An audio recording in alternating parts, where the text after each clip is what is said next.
मत भएको खण्डमा विशेष महाधिवेशनमा जानको लागि उहाँले मार्ग प्रशस्त गरिदिएको खण्डमा तपाईँले भनेका कुराहरू सहज होलान्। तर उहाँले पार्टी नेतृत्व छाड्न चाहनु भएन भने, पुनर्गठन गर्न चाहनु भएन भने, विशेष महाधिवेशनमा जानको लागि उहाँले अनिच्छा देखाउनु भयो भने के हुन्छ? अहिले अब हामी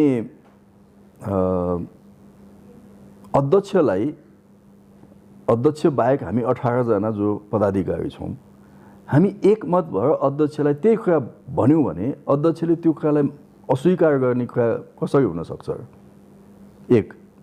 अर्को कुरा, आज अध्यक्ष चाहिँ गिरफ्तारीमा परेर बसिरहेको बेलामा म उहाँका सन्दर्भमा धेरै दबावमूलक शब्द पनि प्रयोग गर्दिनँ पार्टीभित्रको सन्दर्भमा। के अध्यक्षले आजको परिस्थितिलाई एकदम नजिकबाट निहाल्नु भएको छ, बुझ्नु भएको छ। आज उहाँका सन्दर्भमा आम जनताले, पब्लिकले के भनिरहेका छन् त्यो पनि बुझ्नु भएको छ। पार्टीभित्र कस्ता धारणाहरू विकसित भइरहेका छन् त्यो पनि उहाँले बुझ्नु भएको छ। त्यसैले यी सबै कुरा जब उहाँले बुझ्नु भएको छ भने उहाँ चाहिँ कुनै निकासको बाधक बन्नुहुन्छ होला भन्ने मलाई लाग्दैन। तर नि योगेशजी, रामबहादुर थापा बादलको प्रतिनिधि सभाको पहिलो बैठकमा जुन सम्बोधन गर्नुभयो नि, त्यो चाहिँ नेकपा एमालेको नेतृत्वको विचार उहाँले बोल्नु भएको हो भन्ने कुराहरू आइरहेको छ। उहाँ निकट नेताहरूले पनि त्यो कुरा राखिराख्नु भएको छ।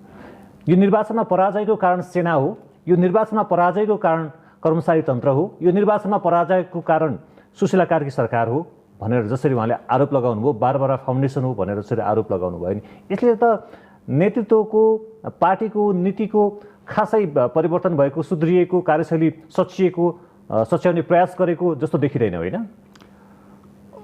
बादल दाइले त्यहाँ बोल्दा यी कुराहरू भन्नुभयो, होइन? त्यसको क्रिया प्रतिक्रिया पार्टीभित्र भयो। शुक्रबारको दिन हामीले सचिवालय बैठक बोलायौँ र त्यो बैठकले त्यस विषयमा गम्भीर ध्यानाकर्षणसहित 6 घण्टा हामीले छलफल गऱ्यौँ। त्यसपछि हामीले एउटा स्टेटमेन्ट पनि जारी गरेका छौँ।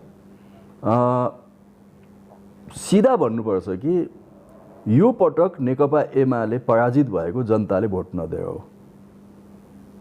दायाँ बायाँ, होइन, 10 वटा कारण यहाँ खोजिरहनु पर्दैन। अरू त्यसका जनताले भोट नदिनुको कारण के भयो त्यो खोज्दै जाउँ न, त्यो खोजिन्छ नै समीक्षाको क्रममा। तर सिधा सिधी के हो भने जनताले हामीलाई भोट नदिएकै हो, दिएनन्। सत्य यही हो। मैले बैठकमा पनि अस्ति भनेको थिएँ, 11 जना त हाम्रो पार्टी सचिवालयको साथीहरू नै उम्मेदवार हुनुहुन्छ, अध्यक्ष लगायत। उहाँहरूले भन्नु पर्यो नि त 11 जनाले, सेनाले कहाँ चाहिँ भोट नहाल भन्यो हामीलाई, ब्युरोक्रेसी कर्मचारीले कहाँ हाम्रो विरुद्ध काम गर्यो।